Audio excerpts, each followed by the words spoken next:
المجير الواسع الحكيم الودود المجيد البائس الشهيد الحق الوكيل القوي المتين الولي الحميد المحسن المبدئ المعيد المحيي المميت الحي القيوم الواجد الماجد الواحد الأحد الصمد القادر المقتدر المقدم المؤخر الأول الآخر الظاهر الباطن الوارث المتعالي البر التواب المنتقم العفو الرؤوف ملك الملك ذو الجلال والإكرام المقسط الجامع الغني المغني المؤتي المانع الضار النافع النور الهادي البديع الباقي الوارث الرشيد الصمد الذي لم يلد ولم يولد ولم يكن له كفوا أحد ليس كمثله شيء وهو السميع البصير بسم الله الرحمن الرحيم اللهم أنت السلام ومنك السلام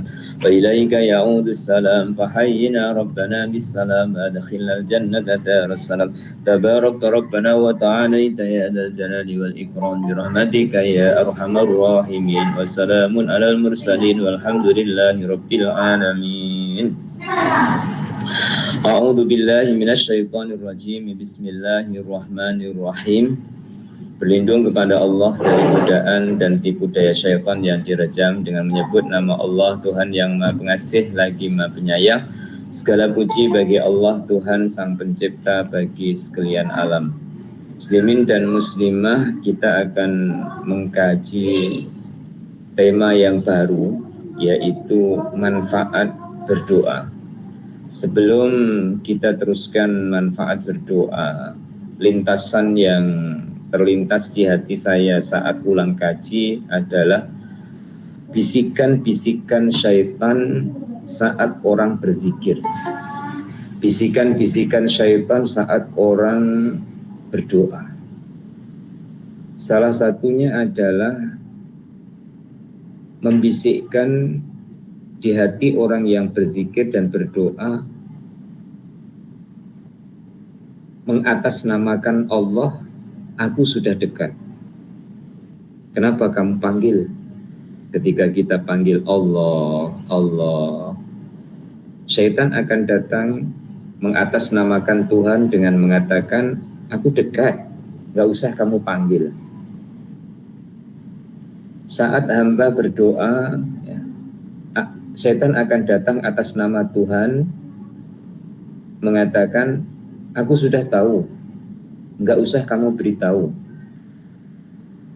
Aku sudah tahu, tak payah bagi tahu.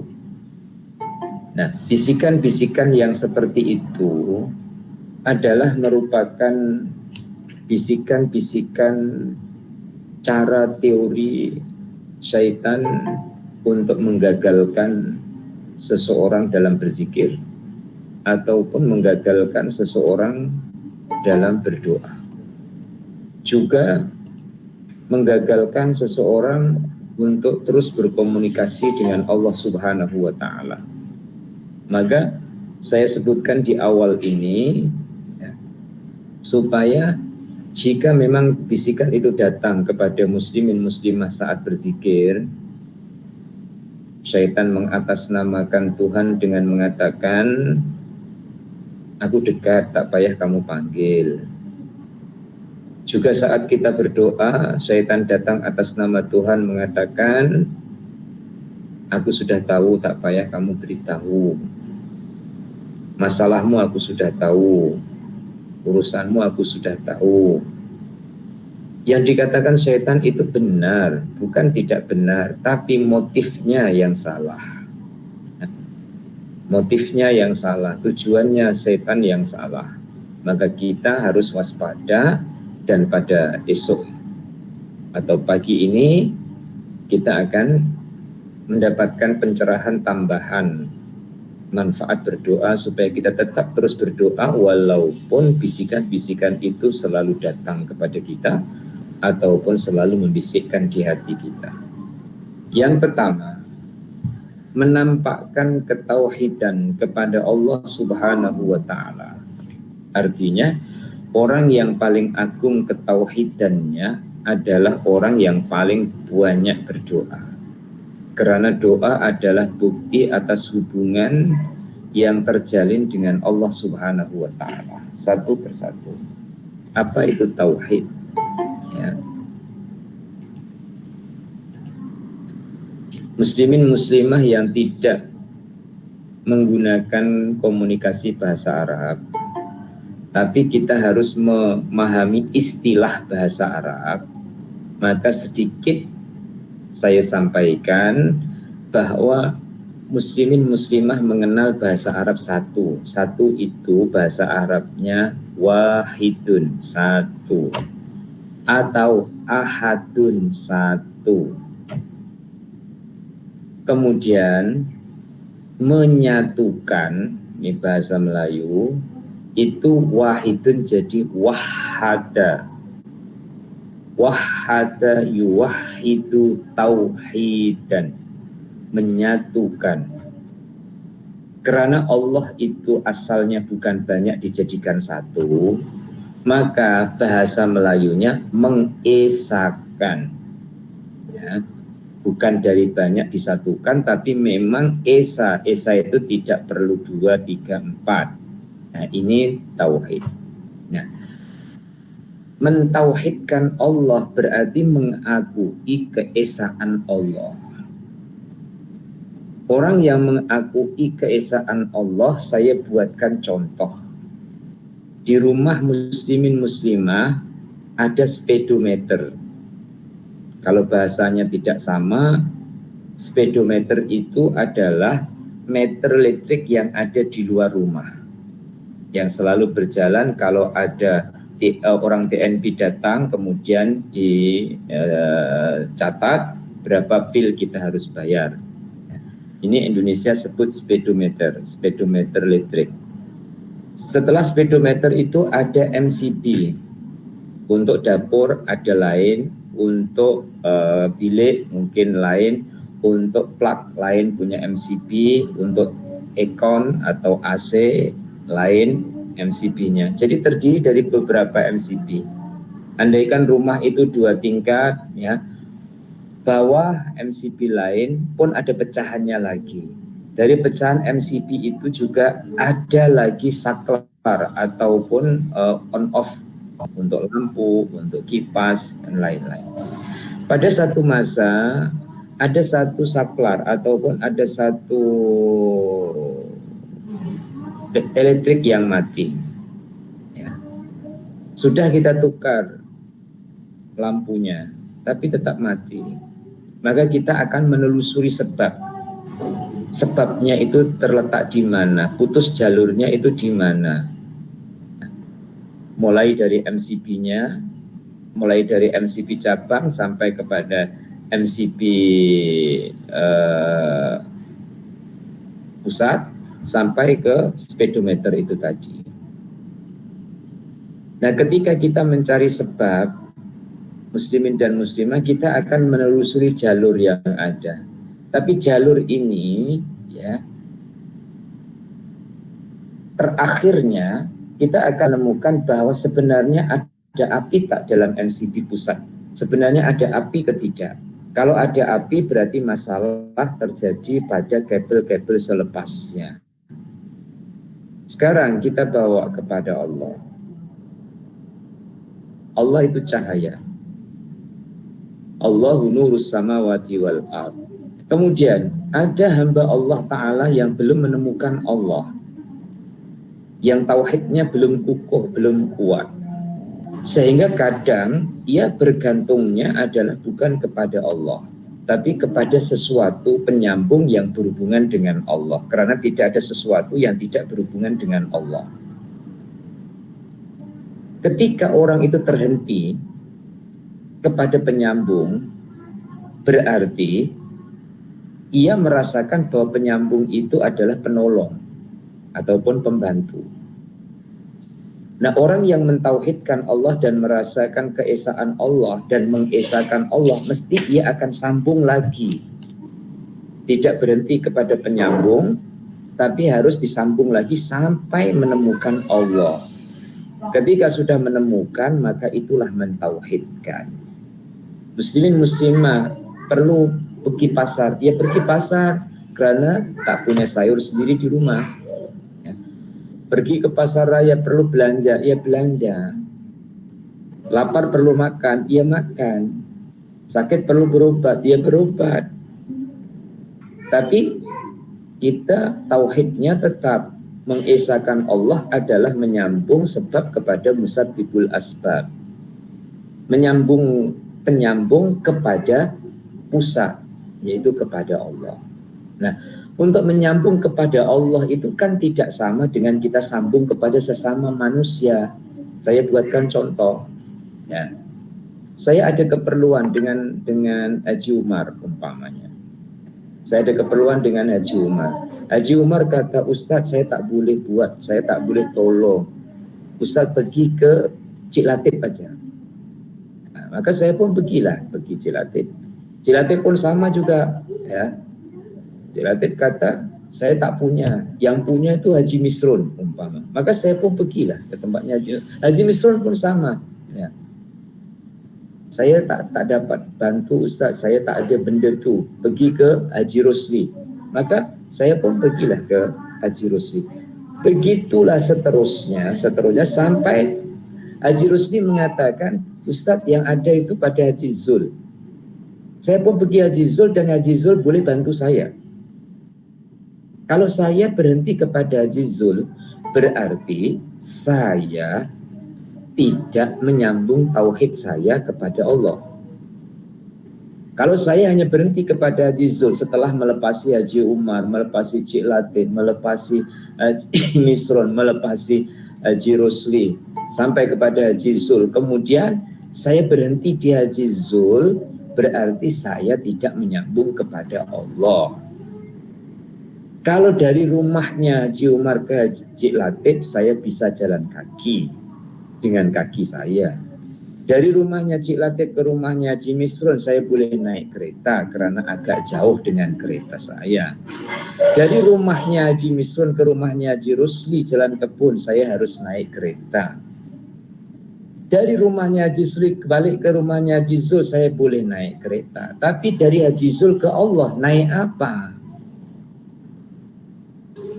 Muslimin dan muslimah tidak naik kereta lagi, bukan menggunakan kaki lagi, dengan Allah menggunakan kendaraan yang namanya tauhid.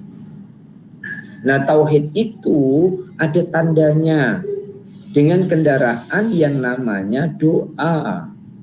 Maka oleh Dr. Ed Al-Qarni, salah satu manfaat doa itu adalah menjalin hubungan dengan Allah Subhanahu wa Ta'ala. Dan semoga menambah sedikit kefahaman pada kita. Silahkan kita pergi ke rumah siapapun dalam ikhtiar, kita jumpa siapapun dalam ikhtiar, kita beli apapun dalam ikhtiar, tapi kita sambung ke Allah. Kalau kita pergi Giant, kita harus jalan kaki, naik kereta, naik motosikal, ya. Tetapi dengan Allah Ta'ala bukan dengan cara itu, adalah dengan cara doa. 2. Jujur dalam beribadah. Artinya dengan doa kamu akan jujur dalam beribadah, dan kamu akan dekat dengan Allah yang Maha Esa lagi Maha Tunggal. Karena orang yang berdoa kepada Allah dengan lisan yang lembut adalah bukti terhadap kepercayaannya kepada Allah. Muslimin dan muslimah, 7 huruf tapi sulit untuk dilakukan. Apa? Jujur. J-U-J-U-R. Itu sulit. Ya. Muslimin dan muslimah, manusia ada tipu muslihat untuk kepentingan. Tapi tipu muslihat untuk kepentingan yang maslahah harus cerdas, harus cerdik. Contoh Nabi Ibrahim. Nabi Ibrahim itu seorang nabi dan rasul, tentu cerdik, karena seorang nabi dan rasul mesti mempunyai 4 sifat: siddiq, amanah, tabligh, fatonah. Ini mesti, ya. Jadi pada satu ketika Nabi Ibrahim itu menghancurkan berhala. kapaknya dikalungkan di berhala yang paling besar. Nabi Ibrahim ditanya, siapa? Sorry, bahasanya saya terjemahkan bukan. Kamu bukan tanya. Kamu yang menghancurkan berhala-berhala ini. Nabi Ibrahim jawab dengan diplomasi, tanya dengan berhala yang besar, itu kapak ada di lehernya. Pemahaman orang, Nabi Ibrahim tipu. Beliau yang hancurkan, dia tunjuk berhala. Padahal Nabi Ibrahim tidak tipu. Nabi Ibrahim diplomasinya adalah supaya orang berpikir di lapisan kedua, bukan berpikir pada lapisan satu. Berpikir pada lapisan kedua adalah jika kamu sendiri mengatakan mana mungkin patung itu boleh menghancurkan berhala-berhala yang lain, kenapa kamu menyembahnya? Nah, kembali kepada kejujuran. Latihan untuk jujur dengan Allah itu lebih mudah sebenarnya berbanding jujur dengan manusia. Muslimin dan muslimah. Nah, jujur dengan Allah itu diawali dari doa. Coba perhatikan dalam diri kita masing-masing, sesuatu yang orang tahu, orang lain tidak tahu, kita berani jujur dengan Allah. Ya Allah, saya banyak dosa, ini. Isinya ini itu orang lain nggak tahu. Tapi kita berani jujur kepada Allah sebab kita ada maunya dengan Allah. Kita berani jujur dengan Allah kita sebab kita ada keinginan dengan Allah. Dan itulah yang nomor 2 kata penyusun, jujur dalam beribadah. Muslimin dan muslimah.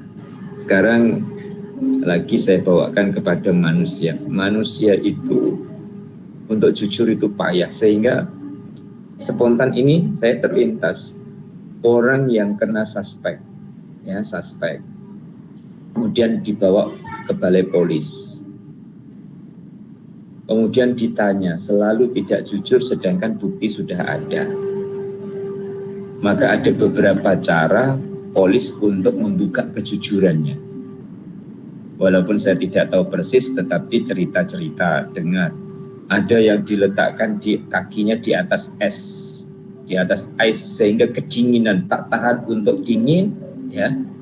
Akhirnya mau jujur, tapi jujur terpaksa. Sebelum dilakukan itu biasanya ada tahapan-tahapan yang menggembirakan supaya dia jujur. Kamu kalau jujur, nanti kamu tidak dihukum, kamu dimaafkan. Kamu kalau jujur, kamu tidak dipenjarakan, dikasih rangsangan terlebih dulu. Akhirnya dengan cara itu ada juga yang terus mau jujur asalkan tidak dihukum, asalkan tidak dipenjarakan.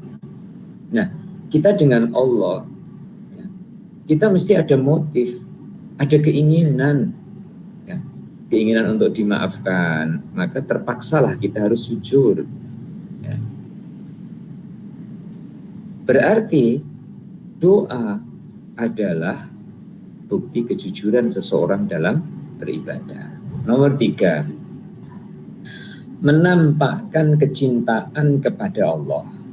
Artinya, hamba orang yang paling dicintai adalah, yang dicintai oleh Allah adalah yang paling dekat kepadanya dan yang paling banyak berdoa. Ini dulu sebelum syair dan seterusnya.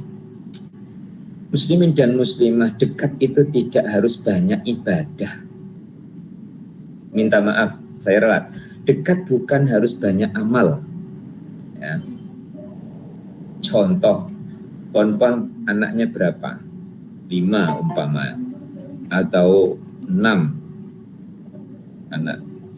Yang satu itu ekonominya mapan, disebut kaya. Yang satu lagi itu ekonominya menengah, disebut sedang-sedang saja. Yang satu itu di bawah menengah, disebut kurang mampu atau miskin.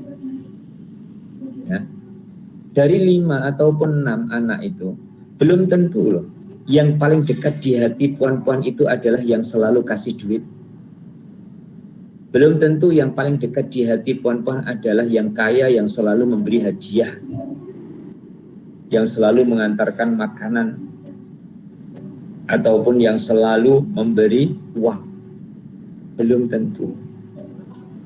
Bisa jadi, boleh jadi yang dekat di hati maknya itu adalah yang tidak mampu itu tadi. Karena tawaduknya, karena hormatnya, karena selalu merendah dirinya, karena kebaikan-kebaikan yang tidak nampak dalam bentuk amal secara lahiriah. Ini orang tua bisa merasakan begitu. Dekatnya anak bukan karena banyaknya pemberian semata-mata. Ya. Dengan Allah Subhanahu wa Ta'ala bukan tujuan menyamakan, tetapi hanya pendekatan. Contoh saya tadi adalah belum tentu yang dekat dengan Allah itu yang banyak amalnya. Ya. Maka semoga kita itu jangan bangga jadi orang yang bisa beramal, ya, yang belum tentu banyak pun. Ya. Tapi kita melatih untuk ingat Allah dululah, ya, untuk selalu ingat Allah. Nah, untuk selalu ingat Allah itu kita kasih umpan nafsu kita kasih umpan dalam bentuk minta.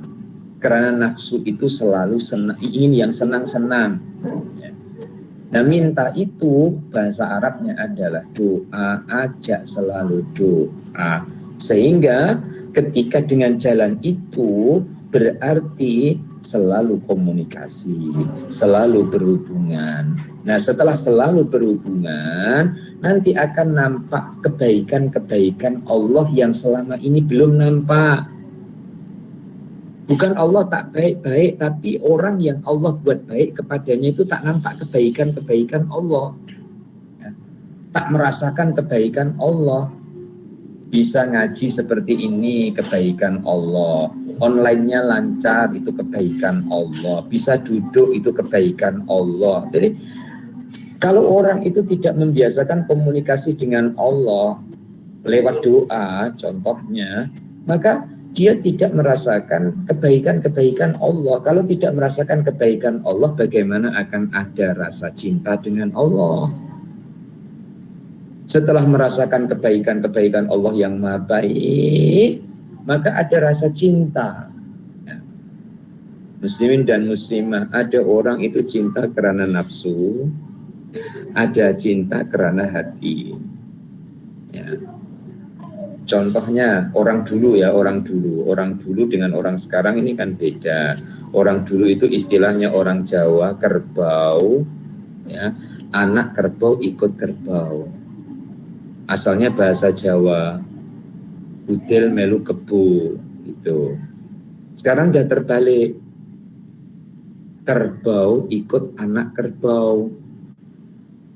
Artinya orang tua ikut anak. Dulu anak ikut orang tua. Orang tua cara berpikir mempertemukan calon jodoh, diringkas menjodohkan. Nah, diringkas menjodohkan. Itu bukan karena paras rupa, karena dilihat itu anaknya si fulan, itu anaknya rajin, itu anaknya pandai ngaji, itu anaknya ringan tangan, itu anaknya ramah. Itu dulu, muka kemudian. Sebab orang tua menjodohkan atau memilihkan dengan hati, bukan nafsu. Tapi anak muda beda, ya. Ramah nomor 2, pandai ngaji kemudian, anak siapa kemudian, lulusan apa kemudian, nomor 1-nya cantik. Wajar karena tahapan manusia itu bertahap, wajar. Nah, cinta karena nafsu itu adalah Allah Ta'ala mengenalkan, kalau kamu cari cantik, bagus, lawa, indah, kaya, aku cantik. aku lawak, aku handsome, aku pemurah. Allah Ta'ala kenalkan zatnya seperti itu. Di dalam Al-Quran Allah Ta'ala ulang-ulang. Tapi kalau orang itu tahapannya sudah naik, cinta kepada Allah bukan karena nafsu, karena jemaah Asia, cinta kepada Allah karena hati nurani, maka cukuplah ya Allah engkau redha kepadaku. Ya. Seperti awal dalam zikir diajar, ilahi anta maksudi waridoka matlubi. Nah, ini setelah melalui tahapan itu. Maka jika muslimin muslimah rajin doa karena banyak yang diminta, enggak apa-apa, teruskan, bahkan itu baik daripada tidak berdoa. Ya. Sampai nanti muncul cinta kepada Allah walaupun dengan dasar nafsu, sampai cinta kepada Allah di atas dasar hati nurani. Baru di bawahnya seorang penyair mengatakan, bila engkau ingin aku memperoleh apa yang aku harapkan dan aku minta dari kebaikan kedua tanganmu, maka engkau tidak mengajarkan kepadaku cara meminta. Ini hubungannya hati dan Allah. Saya terjemahkan, ya, jelaskan. Muslimin dan muslimah,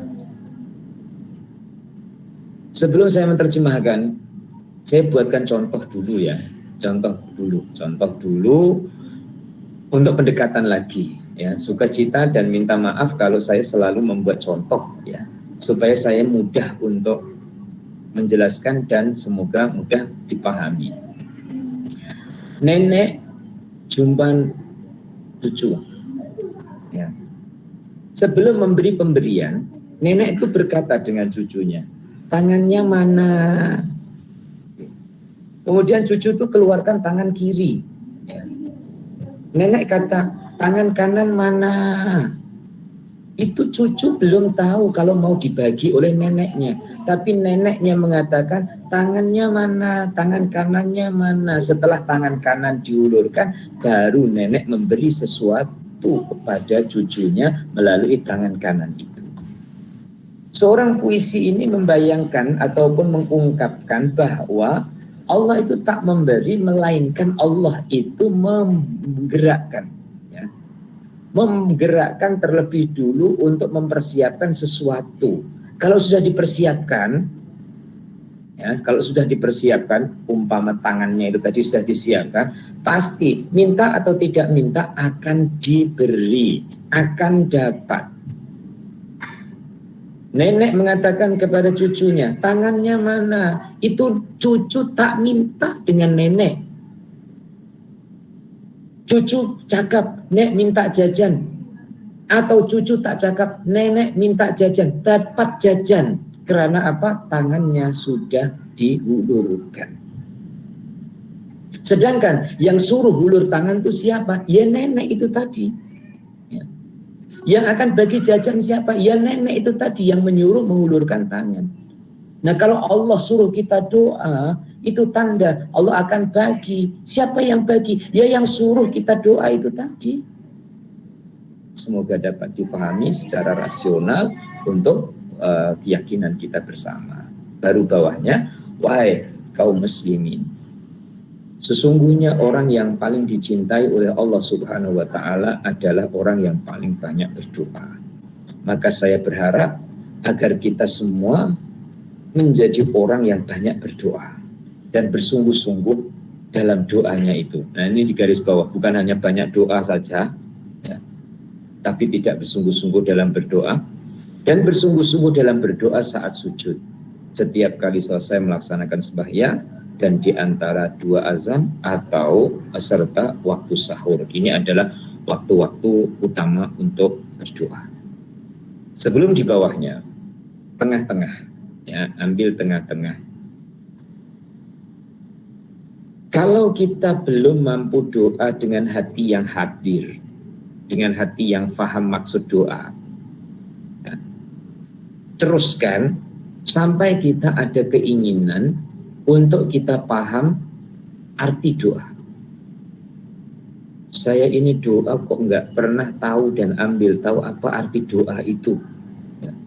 Ya faham, Rabbana la tuzigh qulubana ba'da idh hadaitana wa hab lana min ladunka rahmah innaka antal wahhab. Ya tahu, hafal ya, karena sudah sering doa. Rabbana afrigh alaina sabra wa tsabbit aqdamana wansurna 'alal qaumil kafirin. Tahu doa. Itu ayat-ayat Al-Qur'an. Kemudian yang dari hadis Rasulullah. Karena itu semua asalnya bahasa Arab dan dia hafalnya juga bahasa Arab tanpa dan belum tahu maknanya, muslimin dan muslimah belajar untuk tahu maknanya. Kalau belajar untuk tahu maknanya pun tak berkesempatan umpama ya, maka susun kata doa sendiri. Ya Allah saya minta ini, ya Allah saya minta, saya minta, saya minta. Nanti akan ada bisikan jawaban dari Allah. Yang kamu minta sudah aku bagi. Kemudian membantah, mana ya Allah? Allah akan jawab dalam bentuk bisikan, ya. Yang aku bagi lebih baik dari yang kamu minta. Setelah itu berulang-ulang antar hamba dan Tuhannya berbisik dan saling berkomunikasi, maka saat itu hamba akan mulai memahami kedudukannya. Berarti aku duduk sebagai hamba, Allah sebagai Tuhanku. Aku duduk sebagai hamba, Allah Tuhanku, segala urusan dan harapanku aku tujukan kepadanya. Ternyata Allah itu sangat baik. Baiknya Allah itu memberi lebih baik daripada yang aku minta. 1. 2, Allah itu maha baik. Allah itu memberi sebelum aku meminta. Jadi memandang Allah baik. Akhirnya cintanya itu ke Allah, bukan cintanya kepada makhluk. Siapa di antara puan-puan yang tak cinta dengan istri, yang tak cinta dengan suami, yang tak cinta dengan anak? Mesti cinta.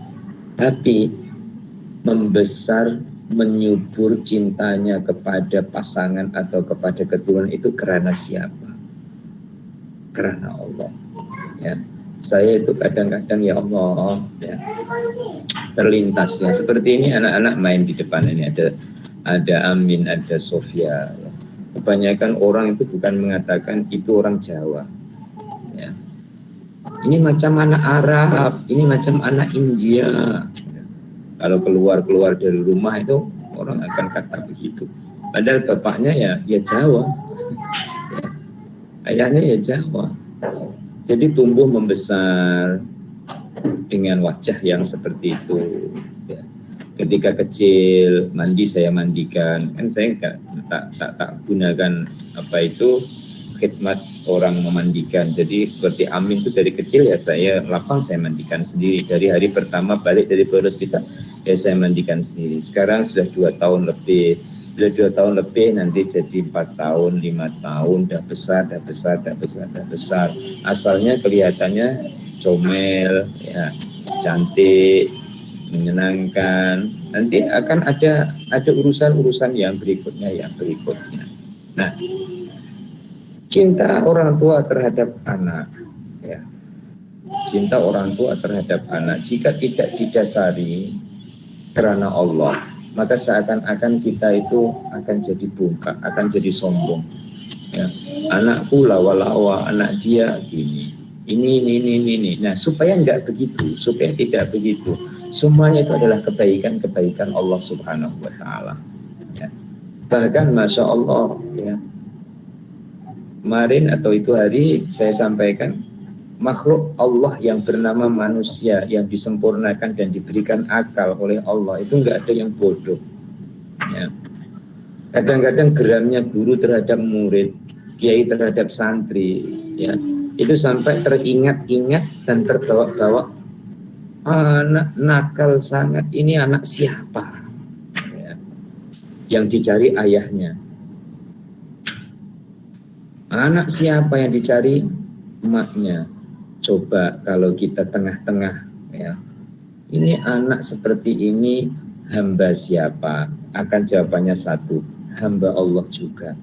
Maka di saat Allah menghadapkan urusan-urusan ya dengan orang yang ada di sekitar kita, kita latihan untuk membawa itu kepada Allah ya. Apalagi kalau dengan santri ataupun dengan pelajar, kalau itu kita lihat bukan anakku ya, geram kita untuk mengajar dia. Tapi kalau kita lihat itu adalah anaknya orang itu yang diamanahkan kepadaku, agak menurun kemarahannya. Tapi kalau sudah mulai anak itu adalah hamba Allah yang diserahkan kepadamu, sudah mulai cool ya. Kemudian ketika cool itu kan akan ada ide, akan ada cara, akan ada jalan keluar dari Allah Subhanahu wa taala untuk mengurusnya, untuk menghadapinya, kemudian untuk mentarbiyah dan juga mendidiknya. Kita sambung lagi bawahnya. Manfaat yang keempat adalah kedekatan seorang hamba dengan Allah. Kalau nomor 3 kecintaan, nomor 4 kedekatan. Penjelasannya dulu.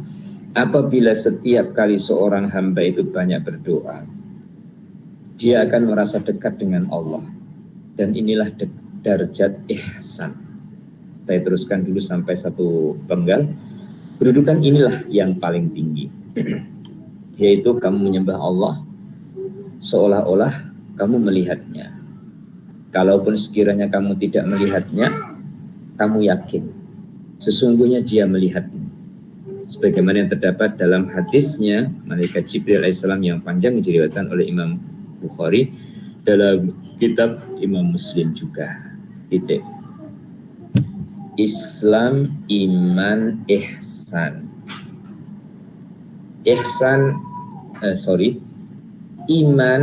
Islam adalah kerangka atau lahiriah yang kelihatan. Iman adalah isinya. Ihsan adalah motor penggeraknya atau tujuannya. Jadi kita berusaha untuk meningkatkan dari Islam ke iman, ya, dari iman ke ihsan. Tapi sebenarnya tiga-tiganya tidak terpisah. Ya. Di dalam Islam harus ada ihsan, ada iman. Di dalam iman harus ada Islam dan ihsan. Di dalam ihsan harus ada iman dan Islam. Ya. Oleh itu, tanda ihsannya seseorang kepada Allah. Ihsan itu artinya baik. Ya. Pertama, mendahulukan Allah. Pernah saya katakan dengan bahasa Allah dulu, Allah ini, Allah selamanya. Mendahulukan Allah. Yang nomor 2, mengutamakan Allah. Mendahulukan, kemudian mengutamakan. Kalau sudah mendahulukan dan mengutamakan, berarti tidak ada yang kita dulukan dan yang kita utamakan melainkan Allah. Nah, bagaimana jika berhubungan dengan makhluk? Ya, kepentingan ataupun tujuan lillahi ta'ala itu yang kita utamakan. Walaupun ada kepentingan lain, contoh dagang. Dagang itu kepentingan secara lahiriahnya adalah dari modal dijual dapat keuntungan. Tapi di sebalik itu adalah ibadahnya kepada Allah Subhanahu wa taala. Lillahi ta'alanya itu ada. Bahkan saat lillahi ta'ala, muslimin muslimah yang berniaga, saat lillahi ta'ala itu malah tambah sibuknya. Ini ujian, ya. Saat belum mampu lillahi ta'ala, kedainya itu sepi. Ya. Kalau itu buka kedai online, umpama jualan secara online, tidak menggunakan kedai sekian kaki kali sekian kaki. Ketika belum lillahi ta'ala, order secara online itu sepi, ya. Bahkan promosi selalu, ya. Diskon disampaikan, tapi pelanggannya sepi. Ketika mulai disusun hatinya untuk lillahi ta'ala, buka kedai atau kedai online, laptopnya dibuka, bismillahirrahmanirrahim. Ada pelanggan, dilayani karena Allah. Tidak ada pelanggan khidmat kepada Allah, buka Quran ataupun baca buku menambah wawasan ilmu pengetahuan, ataupun baca tasbih, ataupun baca sholawat, ya. Sehingga Allah akan merubah keadaan seperti dia merubah keadaan hatinya. Kemudian pelanggannya banyak. Pelanggan-pelanggan yang banyak ini atau customer-customer yang banyak itu adalah karena orang itu sudah mulai bisa memposisikan pekerjaannya adalah menolong orang. Bisa memposisikan pekerjaannya adalah khidmat kepada Allah. Contoh mudah, ya, dan nyata. Mudah dan nyata. Ya.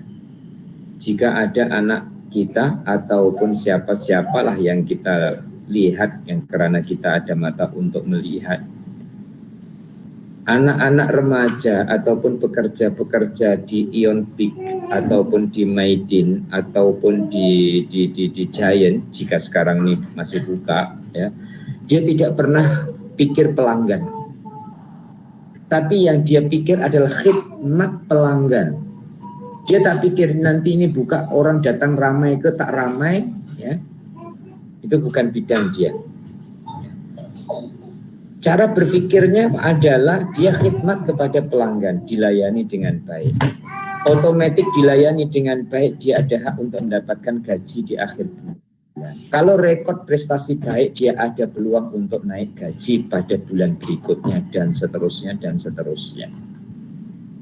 Dia tidak disusahkan laku ke tak laku. Ada pekerja Maidin yang susah laku ke tak laku, terjual ke tak terjual. Rasanya tidak ada pikir seperti itu, ya. Karena itu bukan ranah dia, itu adalah pada manajer ke atas, ya.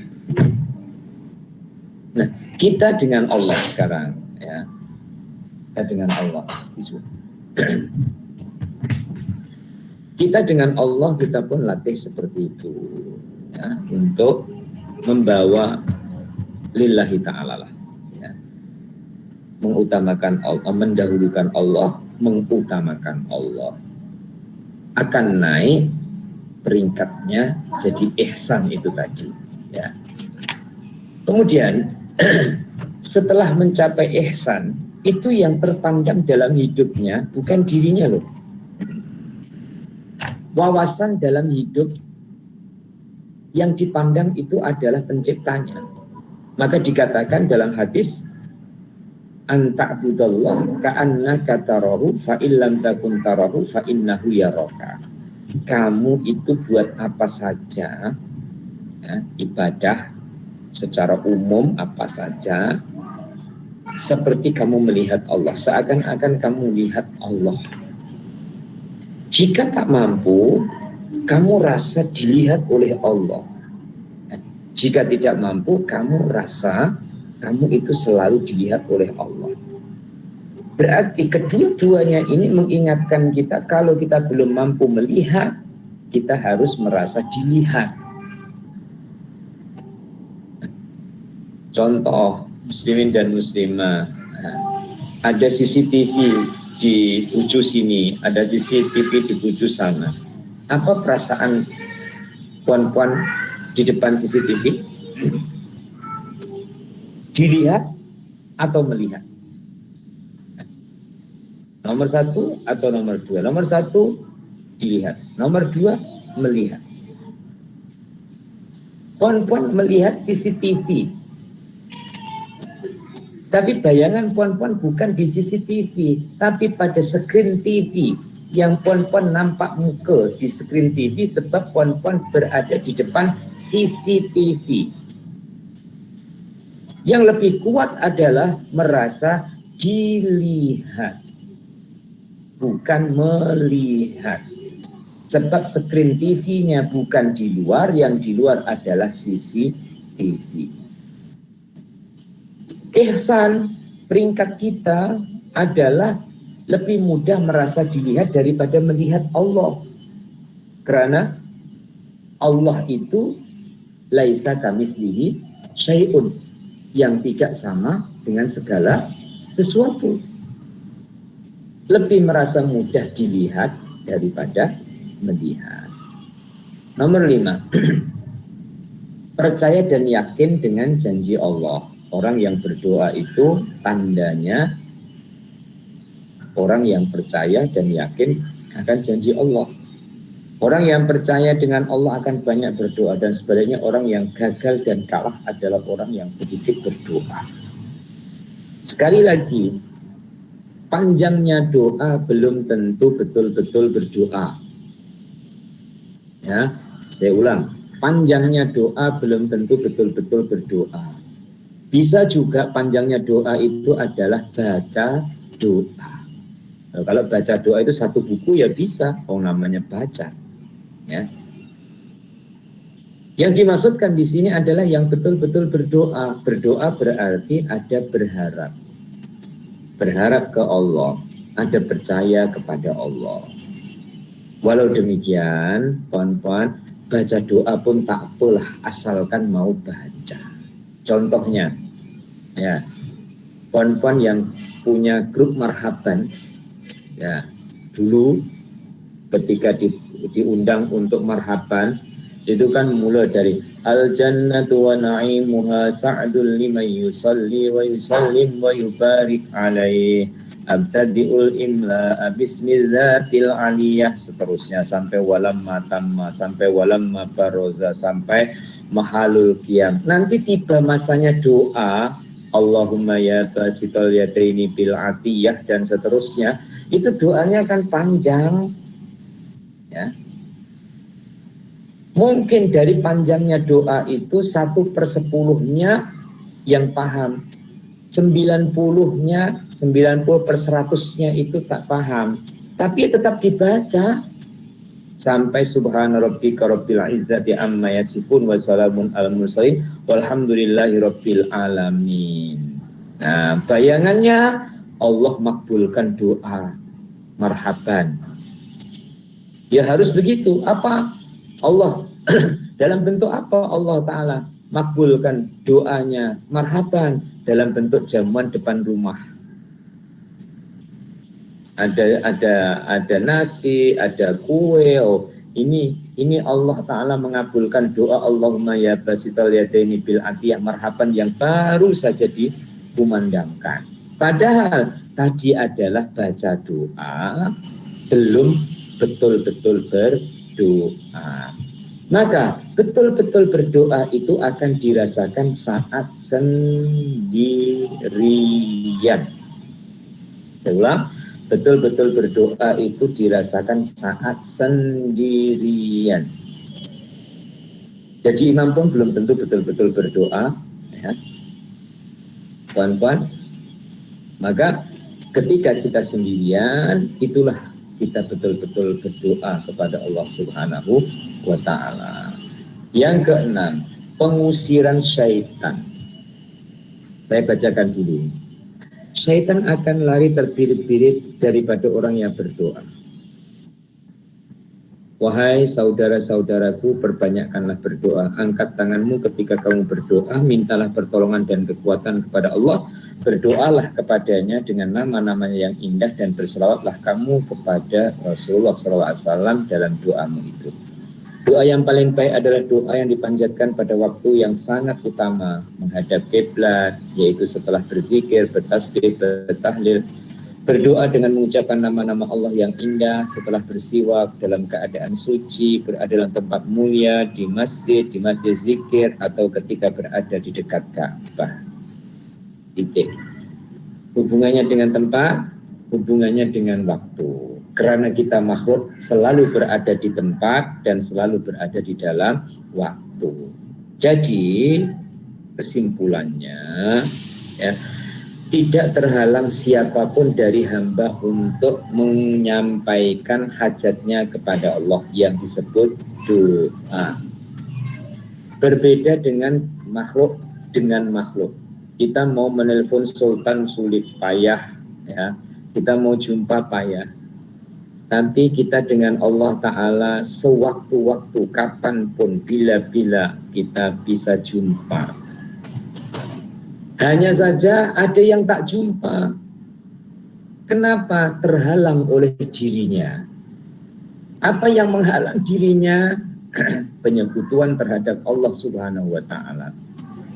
Apa yang menghalang dirinya? Sifat-sifat yang tercela yang bersalang dalam dirinya. Apa yang menghalang dirinya? Persangkaan buruk yang menguasai dan menyelimuti dirinya. Maka buang penyekutuan terhadap Allah, sifat-sifat tercela dalam diri kita, dan ubah persangkaan buruk menjadi persangkaan baik kita dengan Allah Subhanahu wa Ta'ala. Insya Allah kita akan banyak bisa berhubungan dengan Allah, berkomunikasi dengan Allah melalui jalan doa salah satunya. Karena bukan satu-satunya, jangan jalan doa. Berhubungan dengan Allah bukan satu-satunya dengan jalan doa, itu salah satunya. Kita bisa berhubungan dengan Allah Ta'ala dengan jalan zikir, dengan jalan memuji, dengan jalan baca Quran, ya, dengan jalan silaturahmi, ya, jika nanti sudah berkemungkinan, seperti kita ziarah orang yang sakit, ziarah kepada kedua orang tua. Ini adalah hubungan kita dengan sesama, tapi itu hubungan kita dengan Allah Subhanahu wa Ta'ala juga. Diakhiri, saya mohon petunjuk, kekuatan, dan taufik kepada Allah Subhanahu wa Ta'ala untuk kita semua. Wallahu a'lam. Dan salawat serta salam semoga tetap dicurahkan kepada junjungan Nabi Muhammad SAW dan keluarganya serta para sahabatnya. Insya Allah yang akan datang kita akan teruskan pada tajuk yang baru, yaitu merendahkan diri dan bersuara lembut. Kita akhiri bersama dengan baca doa. Bismillahirrahmanirrahim. Allahumma salli wa sallim ala Sayyidina Muhammad wa ala ali Sayyidina Muhammad. Alhamdulillahi Rabbil Alamin. Allahumma rizukna ilman nafi'ah wa amalan solihan maqbula wa rizqan halalan tayyiban wasi'an mubarakah. Allahumma dina binurika ilaika wa akimna bisidqi ubudiyati baina yadaika wa allimna min ilmikal mahzun wa sunna bisirri ismikal masun. Rabbana atina fid dunya hasanah wa fil akhirati hasanah wa qina adzabannar. Wa sallallahu ala sayyidina Muhammad wa ala alihi wa sahbihi wa sallam. Alhamdulillahi rabbil alamin.